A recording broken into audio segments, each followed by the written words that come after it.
Welcome back to the channel. This is the Action Figure Grader, and I've got some loose, complete Star Wars action figures, as well as playsets, baggies, and vehicles that have sold here recently.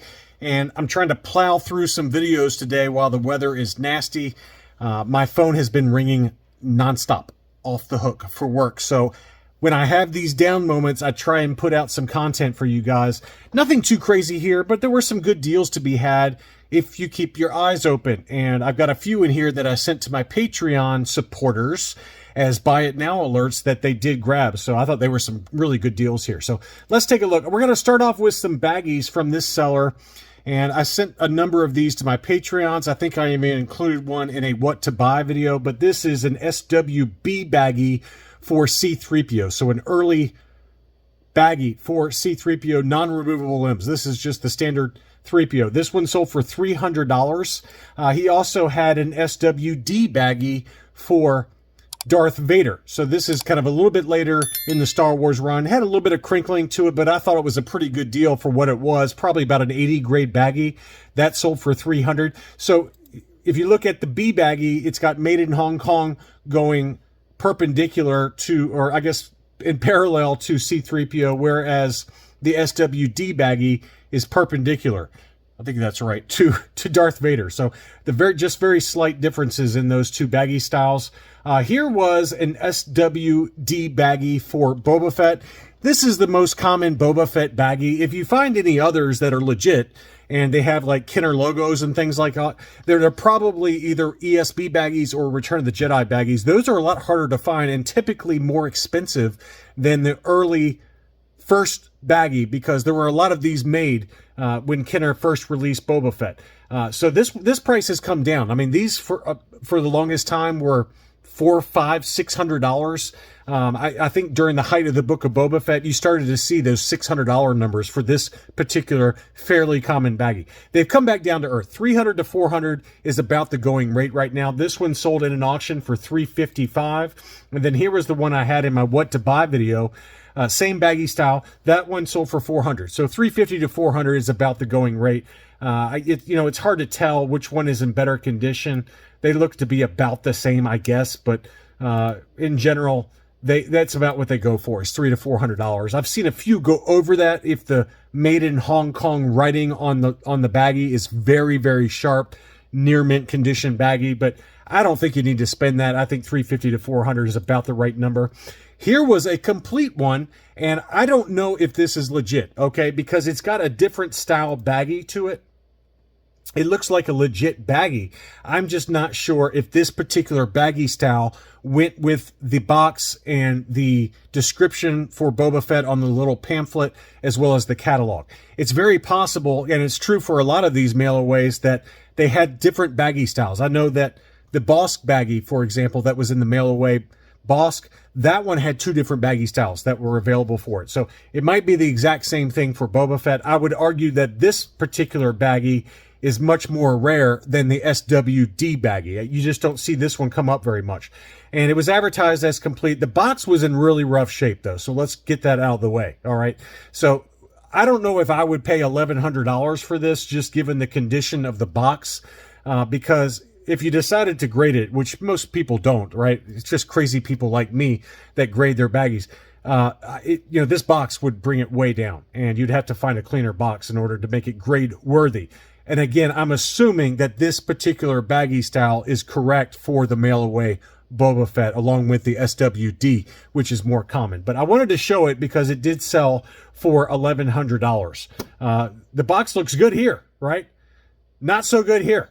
So, I don't know what the discrepancy is there, but, it could just be that he put it together. But that's what it sold for, $1,100. Next up was the mail-away complete with the catalog and the box for the Emperor. The Emperor baggie was in really good shape. I believe that's a tape seal baggie. There you go. It's tape seal baggie in near mint plus condition, along with the box and the catalog. This was sold by South Beach Toys, which he does have a lot of baggies that come up. I just bought an ESB A baggie, I believe, for Leia Bouche that I've showed on the channel that's at CAS right now. Harder to find baggy variation for Bouche. So I bought that from South Beach Toys as well. And I bought some other items from them over the years. They always pack really well. So I highly recommend them. Next up is a dark brown haired variant for Luke Farm Boy.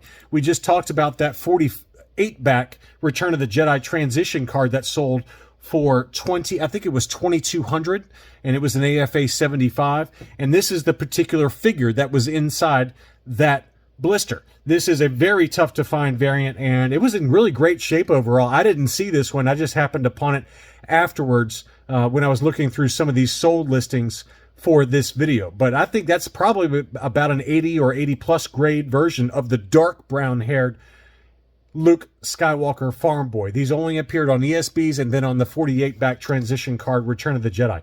Very tough hair variant to find for Luke Farm Boy. That one sold for $230.75. It had a little bit of overspray paint on the hand and on the, going up into the tunic. So again, I'm assuming this is legit. It looks legit.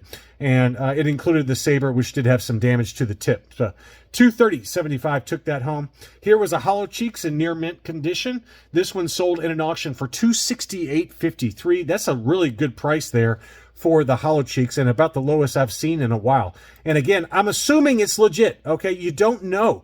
I look at the horns here, and it's got this silver paint dripping down onto the head. So is that a factory error, or was this silver applied afterwards? I don't know the answer to that. I've never bought from this seller, so I can't speak to them. But it looks legit. It just looks like it had some factory paint overspray onto the head from those horns. So assuming everything's legit, that was a great price at $268.53. I think that gets an 80 grade pretty easily, 80 plus even. Probably just gets dinged if, assuming again that paint was dripping down. They'll ding you for that. But otherwise, very clean example. And, the Hollow Cheeks does have the darker brown paint scheme on the bandoleer's hand and on the face mask and breathing apparatus. So again, $268.53 on him. Here was a Smile Factory Yoda brown snake. I can't tell the differences between all the different factories, but there are guys out there that can, like my buddy Dustin. It did have some wear on the hands there as well as on the feet. Still sold for $165.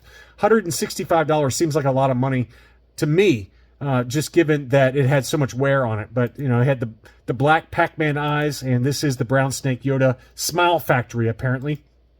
Here is an R2-D2 pop-up lightsaber, last 17. It's always hard to tell the condition or as to how they're grade. It does have a little bit of yellowing to the sticker, which pretty much every one of them do. I think this one gets an 80 grade, would be my guess on this one. And again, assuming that saber is not repro, it looks legit to me. $620 took that one home in a buy it now situation, which is about right. I see them even in auctions in similar, if not worse condition, sell for $580 to $650 anywhere in that ballpark. But I personally have never seen a white sticker, just no yellowing whatsoever, R2-D2 pop-up saber loose. It's always graded already. And there's somebody in Rogue 5 Toys that picked up an AFA 90 example. I don't want to know what he paid for that one. And that thing was dead mint, and it was still a white sticker. But they just I never see those anymore. These days, I think the stickers have pretty much yellowed just with exposure over time. But I thought, that was a nice example. To me, I think it probably grades about an 80 grade for $620. Here was another Tig From that sold in a buy it now situation for $500. There was another one that you could maybe make an argument was in similar, if not worse condition. But this one did have some chipping going on the paint on the back there. So this one was probably not as good a condition as the other one that sold. The other one that sold, I think, sold in an auction for $520. It was similar condition, but I would say that given the damage to the back of the figure, this one was probably an 80, maybe a 75 plus condition. 75 plus is about right. You can see some more damage on the front there around the neck. So this was a pretty rough condition. I mean, not rough, but it was not nearly as nice as the other one. Still sold for $500 in a buy it now. Tig From, as I tell you guys all the time in these loose complete videos, Tig From and Size From there's been no slowdown in the price. So even ones with chipping and paint damage like this one still sold for $500. Next up, I sent this one and the next one out as buy it now alerts to my Patreon supporters. I thought they were really good deals. This was a loose, complete, unused Creature Cantina action playset. None of the stickers were used, and the item was in really great shape. The box was in immaculate condition, and it was only $350. The best offer accepted on that was $325, so a Patreon supporter picked that one up. I thought that was a great deal. Great deal. I mean, there's some wear to the box, but not much really. Structurally very sound, and again, it was unused contents. None of the sticker sheets were used, things like that. Great deal at $325. And then this one I did not send out. The next one I did. This was a mint and seal box inflatable lightsaber. And I had never seen this before, or if I did, I forgot about it. So this was a very rare 1977 inflatable lightsaber, still factory sealed, and it was listed in an auction for $2,300, and somebody did bid.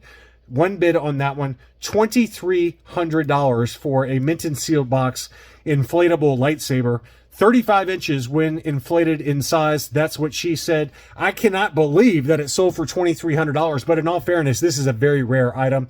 One of the early items as they were still rolling out the early first 12 figures. They were trying to come up with product for the shelves, and this one was one of them. And wow, what an incredible item. $2,300 took that home. Here was the other one I sent out to my Patreon supporters. This was a 100% complete Droid factory. No manuals or anything like that, but it was in near mint condition. And, you know, the way I look at it is the three-legged Droid Factory R2-D2 alone goes for $300 or more by itself. Loose, complete, ungraded, in near mint condition. This one was in near mint condition, and it also included the entire playset with all the little parts that are hard to find. And it was only listed for $200. $200 for it. And someone grabbed that one who was a Patreon supporter. So I thought that was a great deal, just given what the Droid Factory R2-D2 goes for by itself. So what an awesome deal on that. Congrats who grabbed that one. Next up, we had an Imperial TIE Fighter complete with the box. It was advertised as white, but these photos look awfully sharpened to me, or brightened. These don't look like normal photos, okay? So be careful when you're buying these TIE Fighters, these original TIE Fighters that are supposed to be white. Make sure that the seller's not whitening the photos, okay? Now, it could be that this is legitimately still very bright white. But in my opinion, okay, just my opinion, I've never dealt with this seller before. In my opinion, these photos have been brightened. After he took the photos, he used the, photo manipulation to brighten them a little bit. And whoever bought it, if you bought it and it came and it was in this condition, I hope it was.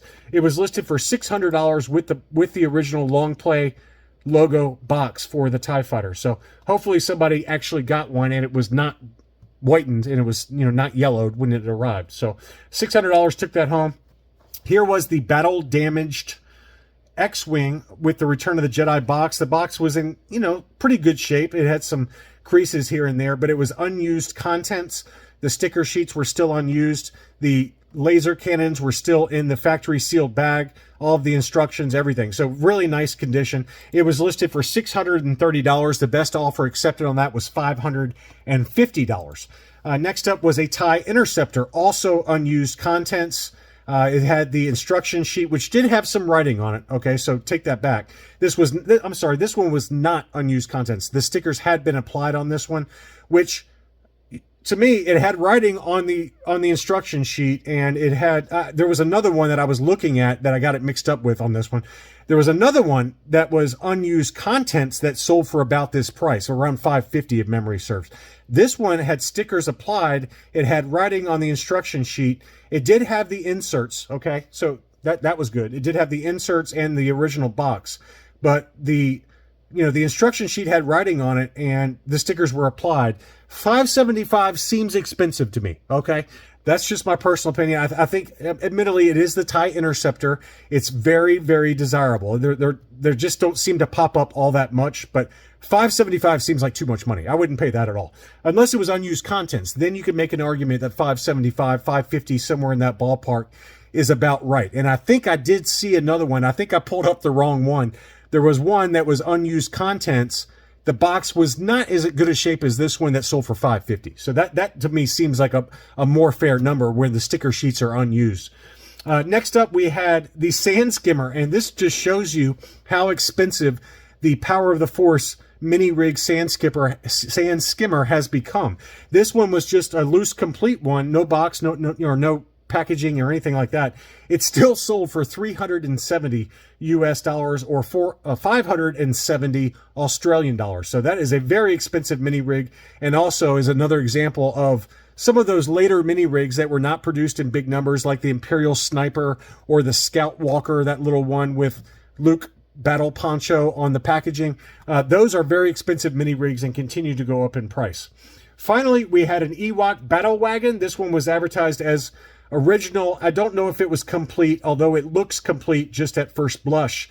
And that one sold in an auction for $417. Maybe it was missing a part. I don't know. It wasn't advertised as complete. It had some figures included, some beater figures included, but just at first blush, it looks like it's a complete battle wagon, and it did sell for $417 in an auction. 11 bids on that one. That one closed on March 28th.